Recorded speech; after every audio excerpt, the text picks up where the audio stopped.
চীনৰ এইটো অংশৰ নাম চিনজিয়াং। ইয়াতে উইগুৰ মুছলমানসকলে বাস কৰে বুলি বহলাই দাঙি ধৰাৰ প্ৰয়োজন নাই। মুছলমানবহুল এই অংশতে চাইনিজ প্ৰশাসনৰ ৰঙা চকু সময়ে সময়ে দেখিবলৈ পোৱা যায়। বিশ্বৰ বহুকেইটা মানৱ অধিকাৰী সংগঠনে উইগুৰ মুছলমানসকলৰ ওপৰত চাইনিজ প্ৰশাসনে চলাই অহা অমানৱীয় আচৰণৰ ওপৰত মাত মতা বাতৰি শুনিবলৈ পোৱা যায়। ঘৰৰ সদস্যক পৰিয়ালৰ পৰা বিচ্ছিন্ন কৰি বহুদিনলৈ ডিটেনশ্যন কেম্পত ৰখোৱা, ধৰ্মীয় নীতি নিয়ম পালনত বহু ধৰণৰ বাধা আৰোপ কৰা, সিহঁতৰ থলুৱা সংস্কৃতিৰ ওপৰত বিভিন্ন ধৰণৰ বাধা আৰোপ কৰি চাইনিজ সংস্কৃতি জাপি দিবলৈ চেষ্টা চলোৱা আদিবোৰ কৰ্মকাণ্ডৰ দ্বাৰা বাৰুকৈ জৰ্জৰিত চীনৰ এই অঞ্চলত বাস কৰা উইগুৰ মুছলমানসকলে পদে পদে অনিৰাপত্তাৰ সৈতে মুখামুখি হৈ অহা ভিডিঅ' সময়ে সময়ে ইণ্টাৰনেটত ভাইৰেল হোৱাও দেখিবলৈ পোৱা যায়। অৱশ্যে তাত কি হৈ আছে সেই খবৰ যাতে কোনো কাৰণতে দেশৰ পৰা বাহিৰ হৈ নাযায় তাৰ বাবে চাইনিজ প্ৰশাসনে অত্যন্ত কটকটীয়া ব্যৱস্থাও গ্ৰহণ কৰা দেখা যায়। তাৰ পৰা পলাই অহা কোনোবাই অতি চতুৰালিয়ে কেমেৰাত বন্দী কৰি অনা তাৰ দৃশ্যই আকৌ এবাৰ ভাবিবলৈ বাধ্য কৰায়, উইগুৰ মুছলমানসকল সঁচাকৈ ভাবিব নোৱাৰাকৈ বহু ধৰণৰ অত্যাচাৰৰ বলি হৈ আহিছে নেকি? মুঠতে উইগুৰ মুছলমানসকলৰ সৈতে যি সংঘটিত হৈ আহিছে সেয়া অতি নিৰ্মম।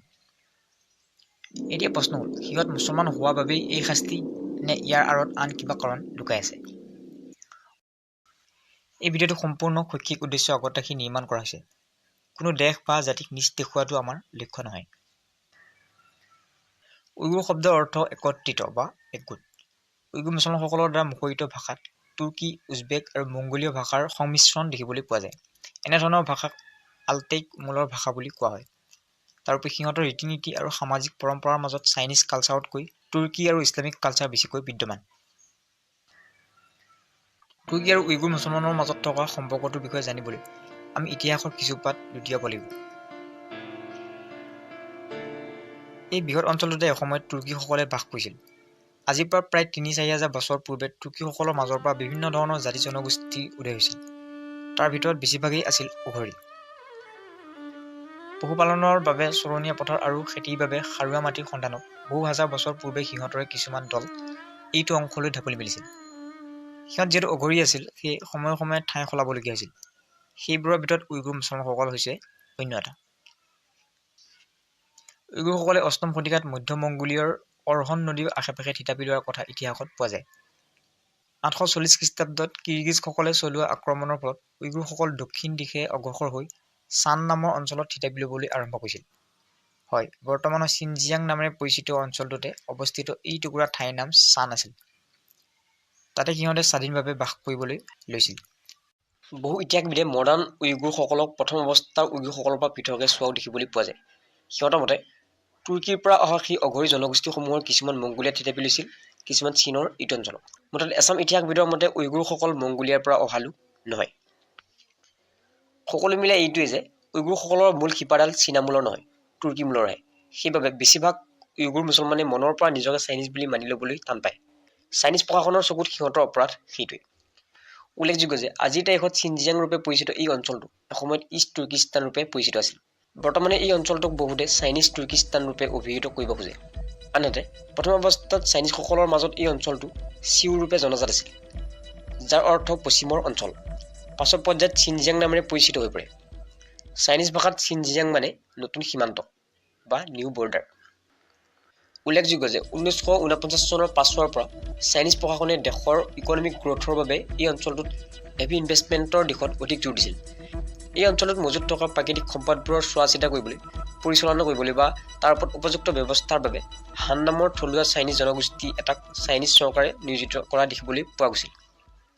সেইমৰ্মে সেই হানসকলে চাইনিজ চৰকাৰৰ পূৰ্ণ সমৰ্থনত 1950 চনৰ পৰা তাত নিগাজীকৈ বাস কৰি আহিছে। 1990 চনলৈ সেই হানসকল চিনজিয়াঙৰ মুঠ জনসংখ্যাৰ 2/5লৈ বৃদ্ধি পোৱা তথ্য পোহৰলৈ আহিছিল। যদিও অফিচিয়েল তথ্য কাৰো হাতত নাই, বৰ্তমান সময়ত সেই হানসকলে চিনজিয়াঙত সংখ্যাগৰিষ্ঠতা লাভ কৰিছে বুলি বহুতে অনুমান কৰে। বিশ্বৰ ধনী দেশসমূহৰ এটাই সমস্যা, সিহঁতৰ যিমান সম্পত্তি আছে সেইখিনিয়ে নোজোৰেগৈ। আমি সকলোৱে জানো USA, ৰাছিয়াৰ দৰে বিশ্বৰ প্ৰভাৱশালী দেশসমূহ বিস্তাৰবাদী ধাৰণাত বিশ্বাসী। নিজৰ দেশখনক পূৰ্বতকৈ বেছি বিশাল আৰু সমতাশালী কৰি তুলিবলৈ চেষ্টা চলোৱা ধাৰণাকে বিস্তাৰবাদী ধাৰণা বুলি কোৱা হয়। খুব কম লোকৰ দ্বাৰা অৱগত যে প্ৰথম অৱস্থাত ৰাছিয়া দেশখন আজিৰ দৰে ইমানো বিশাল নাছিল। ঠিক তেনেদৰে আমেৰিকা যুক্তৰাষ্ট্ৰ তথা USA দেশখনো আজিৰ দৰে এসময়ত ইমান বিশাল নাছিল। USAৰ গাতে লাগি থকা মেক্সিকোৰ দৰে স্বাধীন দেশখনক USAৰ অংশ কৰিবলৈ USAৰ প্ৰশাসনে তলে তলে আজিও বহু ধৰণৰ কূটনৈতিক প্ৰয়াস চলাই থকা দেখিবলৈ পোৱা যায়। আনফালে ইজৰাইলে মধ্যপ্ৰাচ্যত কি কৰি আছে বহলাই দাঙি উঠাৰ প্ৰয়োজন নাই। ঠিক একেখন ছবি চীনৰ মাজতো দেখিবলৈ পোৱা যায়। চীন দেশখন আজিৰ তাৰিখত দেখিবলৈ পোৱাৰ দৰে এসময়ত ইমানো বিশাল নাছিল। এসময়ত চীন দেশখনৰ মানচিত্ৰখন এনেকুৱা আছিল। এসময়ত এইটো অংশৰ নাম আছিল তিব্বত, এইটো অংশৰ নাম ইউনান, এইটো অংশৰ নাম মনচুৰিয়া, এইটো অংশৰ নাম চাউথ মংগোলিয়া আৰু এইটো অংশৰ নাম ৱেষ্ট তুৰ্কিস্তান। এই সকলোবোৰ বাদ দি বাকী যিখিনি আছে সেইখিনিহে চীনৰ অংশ আছিল। হংকং নামৰ অঞ্চলত বাস কৰা হংকংবাসীয়ে চীনৰ পৰা সুকীয়া দেশৰ দাবী আজি উত্থাপন কৰি আহিছে। ঠিক একেখন ছবি চীনৰ এইটো অঞ্চলৰ ওপৰতো দেখিবলৈ পোৱা যায়, যে উইগুৰ মুছলমানসকলে চীনৰ পৰা স্বাধীনতা লাভৰ বাবে যুঁজিব বিচৰাৰ বিপৰীতে চাইনিজসকলে জোৰ জবৰদস্তিয়ে সিহঁতক চাইনিজ কৰাবলৈ চেষ্টা চলোৱা দেখিবলৈ পোৱা যায়। এইটোকে সাৰোগত কৰি 1950 চনৰ পৰা হান নামৰ চাইনিজ মূলৰ জনগোষ্ঠী এটা চাইনিজ চৰকাৰৰ পূৰ্ণ সমৰ্থনত চিনজিয়াঙত অৰ্থাৎ উইগুৰসকলে বসবাস কৰি অহা এইটো অঞ্চলত থিতাপি ল'বলৈ আৰম্ভ কৰিছে, যাৰ ফলত উইগুৰ মুছলমানসকলৰ মাজত অস্তিত্বৰ ভাবুকি আহি পৰিছে। সেই সময়ে সময়ে উইগুৰ আৰু হানসকলৰ মাজত বহু ধৰণৰ হাই কাজিয়াও পোহৰলৈ আহিছে। 2009 চনৰ জুলাই মাহত হোৱা তেনে এক সংঘৰ্ষৰ 200জনৰ অধিক লোক মৃত্যুমুখত পৰে। তাৰে আঘাতপ্ৰাপ্ত হোৱা বেছিভাগ লোক হান জনগোষ্ঠী হোৱা বুলি বাতৰি পোহৰলৈ আহিছিল। তাৰ পাছৰ পৰাই চাইনিজ চৰকাৰ আৰু অধিক কঠোৰ হৈ পৰা দেখিবলৈ পোৱা গৈছিল। কোনো উইগুৰ লোকে হানসকলৰ ওপৰত আক্ৰমণ চলালে চাইনিজ প্ৰশাসনে সিহঁতক ধৰি বান্ধি দীৰ্ঘদিনলৈ জেলত বন্দী কৰি থোৱা, ভাষাহীন নিৰ্যাতন চলোৱা আদি বাতৰি সময়ে সময়ে পোহৰলৈ অহা শুনিবলৈ পোৱা যায়। সেইবাবে ঠায়ে ঠায়ে দামী কেমেৰা আৰু আন মডাৰ্ণ টেকনলজিৰ সহায়ত উইগুৰ মুছলমানসকলৰ গতিবিধিৰ ওপৰত চোকা নজৰ ৰাখি অহা হৈছে, যাতে হানসকল নিৰাপদে থাকে। কোনো উইগুৰ লোকে যাতে চাইনিজ প্ৰশাসনৰ বিৰুদ্ধে আন্দোলন বা জনমত গঢ়িব নোৱাৰে আৰু তাত হৈ থকা বাতৰিবোৰ যাতে বাহিৰ হৈ নাযায়। সেই কেমেৰাবোৰ অত্যন্ত ক্ষমতাশালী। কোনোবাই লুকাই চুৰি কৰি চাইনিজ প্ৰশাসনৰ বিৰুদ্ধে কিবা অপৰাধত লিপ্ত হ'লে কিবা নহয় কিবা প্ৰকাৰে সেয়া ধৰা পৰেই। এনেধৰণৰ কাৰুকাণ্ডৰ বাবে উইগুৰসকলে সোজে প্ৰতি অনিৰাপত্তা আৰু অস্তিত্বহীনতাৰ আশংকাত ভোগা দেখা গৈছে। শেহতীয়াকৈ বিনা বিচাৰে ঘৰত সোমাই পৰিয়ালৰ সদস্যক ডিটেনশ্যন কেম্পলৈ নিয়া ঘটনা আগতকৈ বেছি বৃদ্ধি পাইছে বুলি পোহৰলৈ আহিছে। সেই ডিটেনশ্যন কেম্পলৈ নি অভিযুক্তক বিভিন্ন ধৰণৰ মানসিক আৰু শাৰীৰিক হাৰাশাস্তি প্ৰদান কৰা বহু ধৰণৰ বাতৰি সময়ে সময়ে শুনিবলৈ পোৱা গৈছে। এইবোৰৰ পৰা বুজিব পাৰি চাইনিজ প্ৰশাসনে উইগুৰসকলক মানচিত্ৰৰ পৰা নোহোৱা কৰিহে আহিব। সংযুক্ত ৰাষ্ট্ৰৰ মানৱ অধিকাৰ আয়োগ তথা united nations high commissioner for human rights চমুকৈ OHCHR 2018 চনৰ আগষ্ট মাহত চাইনিজ প্ৰশাসনক সেই ডিটেনশ্যন কেম্পবোৰ বন্ধ কৰিবলৈ আদেশ জাৰি কৰিছিল। কিন্তু চাইনিজ চৰকাৰে ডিটেনশ্যন কেম্প থকা কথাটোকেই নিশ্চিত কৰিছিল।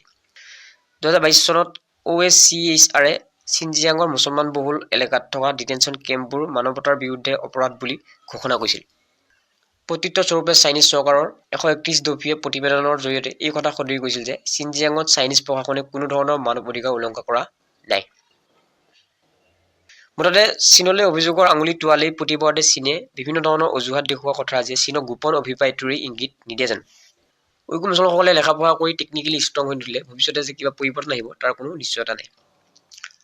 বাতৰি, ৱেব পেজ আৰু ছ'চিয়েল মিডিয়াৰ পৰা সংগ্ৰহ কৰা বিভিন্ন ধৰণৰ তথ্যৰ আধাৰত গোটেই কথাখিনি আধাৰিত।